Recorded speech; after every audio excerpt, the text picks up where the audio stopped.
It's politically correct fairy tales. It's the finally here. I think before I review this book, I should sort of talk about the risks and challenges that are associated with any sort of review of a book. Books suck. They're boring and they're hard to talk about without being boring. You know, I look at people, they review books, they review bad books, and it's awful. It's awful because it's like there's funny things, but the issue with the bad book as opposed to a movie is the book can't speak for itself. So you have to set everything up and you have to explain it all. You have to explain, one, all the context necessary to understand what's happening, and two, what the funny thing. You have to sit there and tell them, this is the funny thing that's in the book that is funny, you know? And if they're not good at that, if they're suck at being funny, there you go. It's all down to two. Because you can, if you want to, just look at a bad movie or a cringy video on youtube.com and just, you don't have to be funny. You can just be like, well, isn't that cringy? That's a little bit cringe, innit? Isn't it a little bit cringe to have a fucking Darman video? You see a Darman video, it's a little wee bit cringe. I don't have any solutions to that. But I'll try my best to not make this video suck. It says politically correct fairy, and then in parentheses it says in the mythical little magic person sense, tales. Oh, because fairy means like gay. Yeah, oh. Exactly. But like nobody uses it that way anymore. Yeah, I know. But like it's some fucking old guy who wrote it who doesn't like know anything. His name's Dr. Sam. Yeah, Dr. Sam Hyde. Wait, you missed something. You missed something from the front cover. All pictures and images on this cover have been carefully selected in an effort to offend absolutely no one. So, would you like to, go ahead and enlighten us. Literally just a white cover. The general structure of this book, I'll explain right now, is that you have basically a politically correct version of a classic fairy tale, and then you have a conservative version of a classic fairy tale. But the conservative version is like, for the most part, it's not really conservative. It's just being blunt, I guess. So there's the politically correct inscription, and it's written in fancy font for liberal elites, cursive. Not like me, an American working man. I don't need cursive. There's a bunch of squiggles on a page. Doesn't say a dang thing. The politically correct inscription says, "Let not thy tongue offend, inflicting words to mend. Let shuttered doors swing wide, for solace to provide. Let all differences fade, that all be equally weighed." And it's from Unknown. And that's the politically correct inscription. But the counter inscription, this is conservative. This is the conservative counter inscription. And it says, "Shit happens, deal with it." Bruh. and it's not from Unknown, it's from Who Cares. Really? Yeah. Oh, wow. Yeah. Huh. So like that's what this book that's its stance on what conservative means, I guess. So it's like PC is sort of what you would expect, but conservative is just saying shit. Yeah. Saying exactly. the S word. In this political climate, you would say such a thing in this political climate? The political climate that we're right now, you would say such a thing? I've read this whole book. If you held a gun to my head and you asked me, "Hey Wilson, can you please tell me what happens in the story Beauty and the Hirsute Being?" I would say fucking shoot me, because I have no fucking clue. I do not remember anything about it whatsoever. But I do think we should go through some of the titles, because I think that the titles are fun. The first one, Snow Melanin Deficient and the 7 Height Challenged Individuals. That's a fucking banger. That's a band name if I've ever heard one. Next one, Snow White and the 7 Screw-Ups. That one's not, that I guess would also be, but it's not as fun. That's what a conservative would think about the 7 dwarves. They'd be like, they're a bunch of screw-ups. Like dwarves would be that's more of an offensive term, right, than just screw-up. How are they a screw-up? I've read the story. I do remember this one because I've read it multiple times. They're not screw-ups particularly, they're just there. Then you have Beauty and the Hirsute Being, which I still don't know what that means. I could have looked it up, but I don't really care to. It's just, I don't give a shit. He's some old fucking dumb old man. Look at this fucking dumb old man. Look at what a dumb old man that fucking guy is. Dr. fucking Sam, beer cock. Dr. Sam fucking penis. That's his name. We're gonna get a lawsuit from him. He's like, my name isn't Sam My Penis. name is not Dr. Sam Penis. My name, it's beer stock, not beer cock. He looks like, he's doing the Pepe grin. Oh, by the way, do not, no, not a single person. I do not want anybody to fucking contact this person in any capacity whatsoever, ever. I would be so annoyed. I do not want to see this fucking old fuck in my comments. I don't want him to DM me on twitter.com. I don't want him to be interviewed on a fucking some Twitch streamer because he was canceled by me, a YouTuber with 0.5 subscribers. I really don't want any of that to happen. It's just awkward, and this old man, his fucking political, all of it amounts to quite literally nothing. Like, this book is nothing. Nobody will buy this book. Nobody's seriously fucking engaging with this fucking book. Just don't even address him at any point in time at all. All that is to say that I think he's an old man, and that's why I said hirsute being. I'm certain hirsute is a word I would know if I was fucking 11-7 years old. The conservative rebuttal tale to Beauty and the Beast is Beauty and the Yeti wannabe, which is like, holy fuck, dude. Going after him. Fucking, you just like fucked him in his little beastly butt. That's crazy. Like, Jesus fuck. The Yeti wannabe? Damn, dude. That's wild. I don't know what to say. It's like, it's just a funny fucking thing to be like, this is what a conservative, if a real conservative would view the Beast more as a Yeti wannabe than anything. You have the visually distinctive duckling, and then the really messed up duckling. The ugly duckling is like, again, it's more succinct and it would work better. And honestly, it'd probably be more in line with the general vague idea that most of these stories present, which is just that like this theme of like conservatism is this honest thing, whereas political correctness is all, fucking dressing stuff up.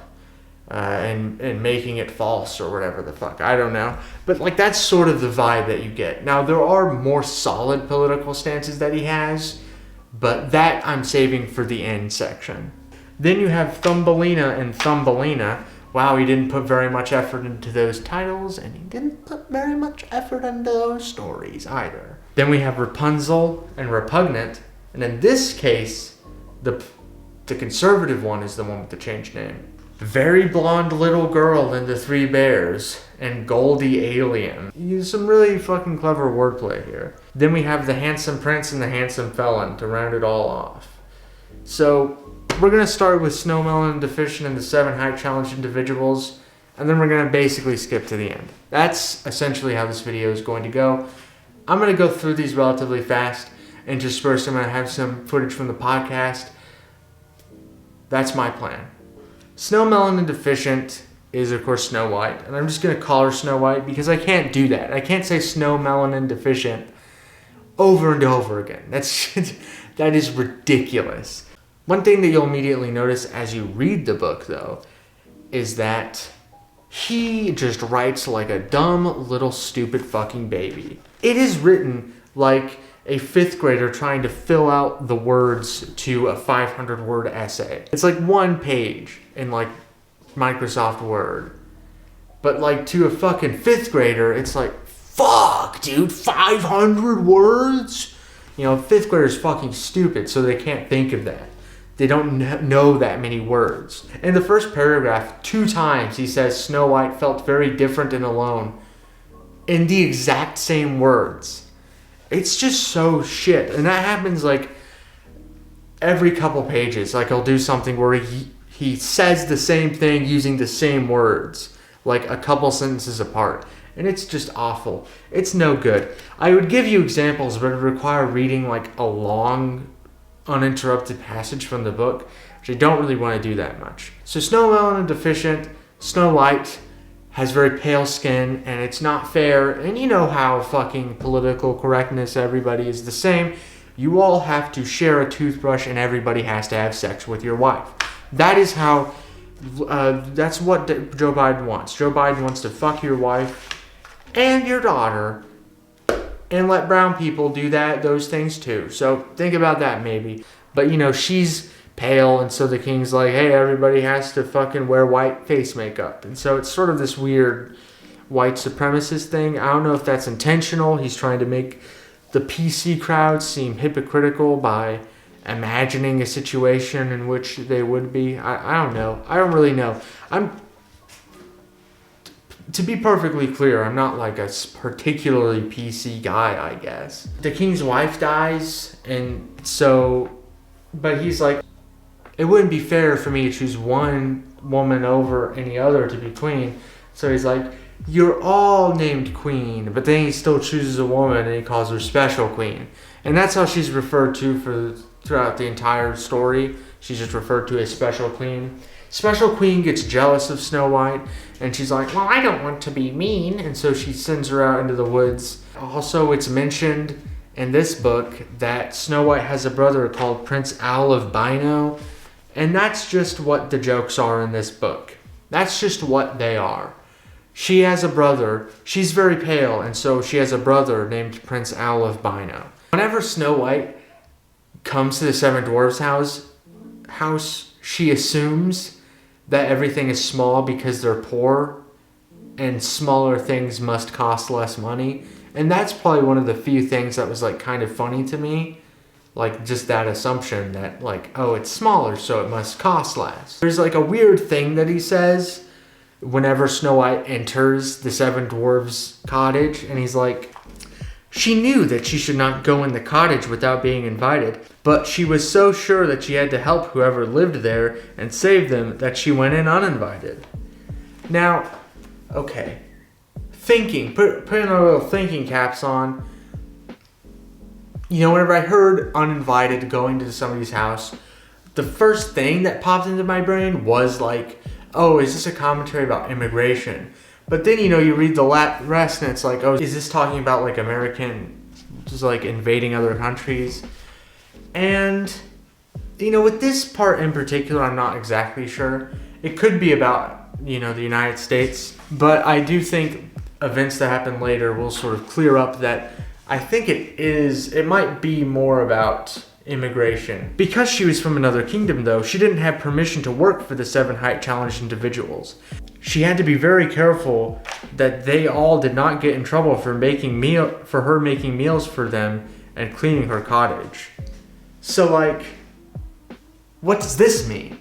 Like, what is this a metaphor for? Because it's still, like, is it about the United States? In this case, it seems the other way around, right? It seems like it's saying, well, it's good that the United States is in other countries because they're helping them out. And the fucking UN, by wanting to enforce human rights shit or whatever, is like, no, don't go to the Middle East. No, stop murdering fucking literally millions of civilians in the Middle East. Maybe stop fucking doing that. But I don't know if that's what's going on. Or if it, cause like this seems almost like, oh, this is like weirdly a positive take on immigration if it is about immigration. But if it's about US imperialism, then it seems to oddly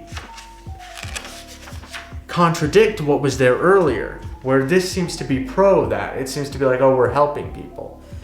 I don't know what the fuck this is. He's not fucking smart enough to write a story that's actually from, you know, a fucking liberal's perspective or whatever. Like, he can't do that. Like, he's just writing a liberal story, but from his perspective. And so everything that he disagrees with is very obvious. But, you know, then we have shit like this, and it says, as we all know, everyone should be able to come into everyone else's house no matter what. So it makes it seem like it's about immigration. I don't know. If it is, it's important to fucking say that the United States is not your fucking house. If it is your house, it is as much my house as your house. And I say, fucking come in. I don't give a shit. Everybody come in. Just don't come into the actual house where I live. Because that's actually my house where I live. We'll round back on that theme later of like immigration, because we do touch on that later on in the book.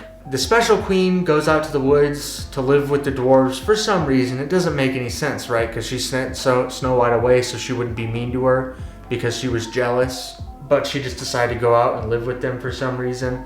And the king sent a prince out to go find them. And the prince is a fucking... he roofies Snow White and kisses her. And then the story ends in like this really weird way. Where like the prince sexually assaults Snow White, and then the story ends with them being like, the handsome prince was stripped of his title and sent to the castle's deep and dark dungeon without a trial because everybody knew that he must have been guilty because so many women said he was. And like, that's a really weird thing to say whenever you wrote the story and you wrote a scene where he sexually assaulted a character. Like, he did the thing. Why would you write him assaulting her if the point you wanted to make was that people victims of assault are lying? That doesn't make any sense, Sam. Figure your shit out. But anyways, that prince will come back throughout the story. He comes back throughout the story to assault other people.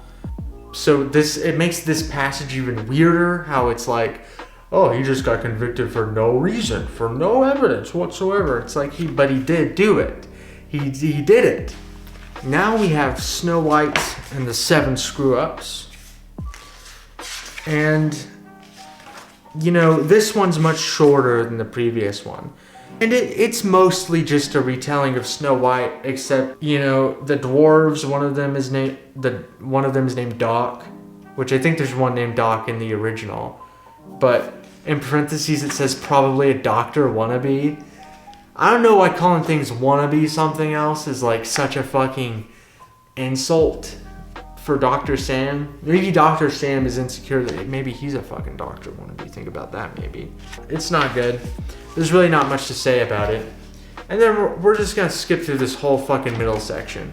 Here's why. The reason why I think the idea that the text being so big is because he wants the page count to be bigger is such a reasonable assumption, is because most of this book is filler bullshit. The book takes like 2 minutes to read.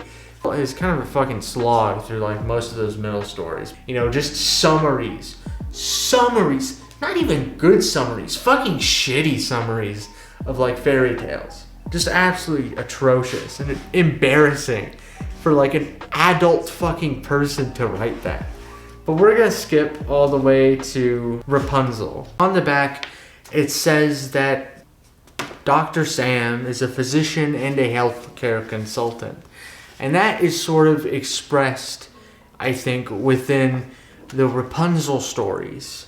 And in the first story, there's the king and his wife is dying and he has to get herbs, but he can't get the herbs from this witch lady.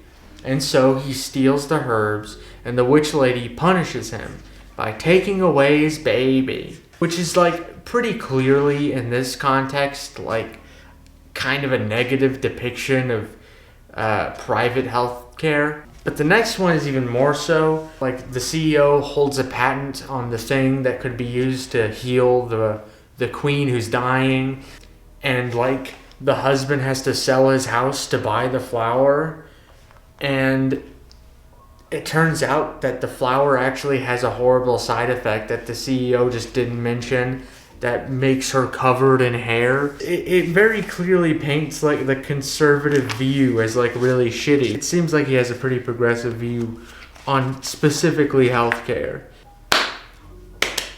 But then we have the Goldilocks segment. The Goldilocks segment sort of solidifies Dr. Sam's views on immigration here. In both stories, both the politically correct version and the conservative rebuttal tale, she shows up at the cottage where the 3 bears live and she just starts breaking shit. Because, you know, I mean, and this is the most overtly, like, it is about Mexican immigration into the United States specifically. Like, that's what this is about. And so it is like, you know, it's like she comes in and she breaks a chair. And it's like, no, she wouldn't want to use the chair again. No, she just wants to break it. She shows up and she just makes shit worse. It's not as though she came there with the intention of using the shit. No, she just came there to break it.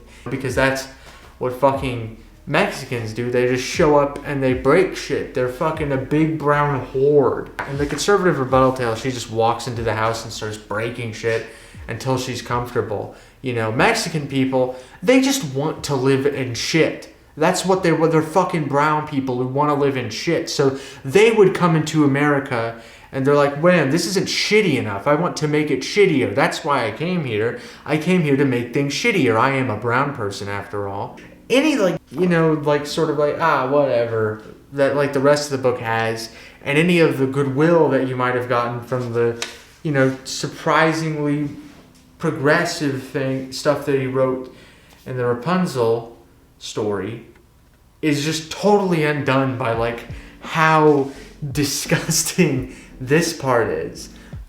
Because that, as much as it's not, like, it doesn't seem that crazy, it is just a really bold claim to make, right? Like, it outright basically says that, like, illegal immigrants are actively an antagonistic force. They are actively and intentionally making things worse because that's how, you know, that's their culture. Their culture is to make shit worse. Adding them to us makes us worse. But the politically correct story ends with the bears yelling, come back, it's okay. This is a sanctuary cottage and you could stay here and eat all of our food, use our furniture, and sleep in our beds as long as you would like to stay. We will pay for it all. Which I just don't even fucking understand. Is that what sanctuary cities do? Do they just pay for, like, fucking housing for Mexican people? Is that actually a thing that they do? I don't feel like it is. I feel like Dr. Sam is just vaguely gesturing at the idea of, like, paying taxes or whatever the fuck. Taxes are stupid. Fuck taxes. I don't understand. Why are you so fucking up in arms about them paying taxes? What, don't you not want to pay taxes? Isn't that the whole thing? Like, taxes, they do suck. I don't think sanctuary cities provide housing and food and stuff. And you're acting like, eat all of our food. There's no such fucking thing in America as our food. That doesn't exist. There's no such thing as our housing. There's no such thing as, like, our land. That doesn't exist. That's all fucking cut up, privatized, and owned by people. Massive fucking amounts of food that people could eat is thrown away every fucking day. There's no our food. That's not how that works. They aren't stealing our food. Fucking, if people steal shit, you're acting like if somebody fucking robs a fucking 7-Eleven, they're not stealing our food. They're stealing fucking 7-Eleven's food. It's so fucking stupid. Like, these people will, like, adopt this holistic sort of, like, this is our country. But every single element of it is cut up and divided into 1,000 different fucking pieces. You know, it's our country in the sense that it is a structure that exists to uphold a certain power, right? It's just these are the boundaries of a certain power. That's it. That is our country. You don't own shit outside of the literal possessions that you have. It is not ours. It's yours and it's theirs. That's how it works. But, you know, hey, if fucking sanctuary cities provide housing for fucking illegal immigrants, that's fucking cool. And they're like, well, what about all the homeless veterans? Like, what about them? Give them a house. That would be great.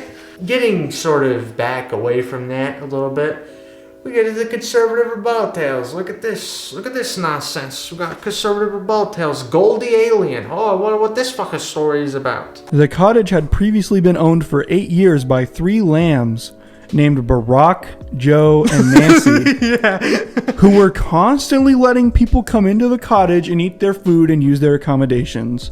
Like, that's not even Obama built the little camps and stuff. Oh man, it's not like the Democrats are open borders people. Yeah, So then it says, Barack, Joe, and Nancy had been displaced from the cottage by 3 bears named Donald, Mike, and Paul, who weren't taking any of that noise. Fuck you. When they heard that Goldie Obama, alien dude. snuck into their house, they kicked her Goldie ass out and lived happily in their own home. Gave her a forced hysterectomy. Exactly. And now she can't have children. But she still can't stay here, Yeah, guys. and they killed her kid. they lost him. They lost him, and then they found out that they'd like suffocated to death in a Oopsies. plastic bag. My bad. Whoops. That's it for that section. I feel like I got a bit I got a bit carried away maybe in that. But we're to the final fucking section of the book Looney here. We're at the final story where we have the handsome prince and the handsome felon. You know, the handsome prince, his summary is basically just he's a good guy. But for the conservative rebuttal, you have the handsome felon, and this is our guy. This is our prince who sexually assaults people and stuff. This recurring character. It's actually quite cool. It has this really cool bit. This is the picture. This is like one of the only pictures in the whole book. And it's just a joy to look at. I love it. I love how their heads are fucking each 5.5 feet tall. Like, and it's just 2 different guys. It's 2 different pieces of clip art, and one of them is like 2 pixels across. It's fucking great. Really, it's just like, yeah, this is the prince who sexually assaults people. And that's really the end. I don't know. Was this even any fucking good? I feel like this was bad. That's it. That's the book. I don't know. I don't know how to speed this shit up. I have 2 more books that I want to read. But I'm just worried about it. You know, I'm worried about not being able to execute them to satisfy. I'm worried that I'm not going to be able to make videos that are good enough. But I don't know. I hope maybe you guys like this. I don't know. Let me know, I guess. If people really fucking think this sucks, then I guess I don't know. I still intend to go ahead and finish what I started and do the other 2 books that I mentioned in the first video. But if you want to check that out, you can. It's a good video, I think, and not very many people watched it, which is fine. Like, comment, and subscribe, actually, please.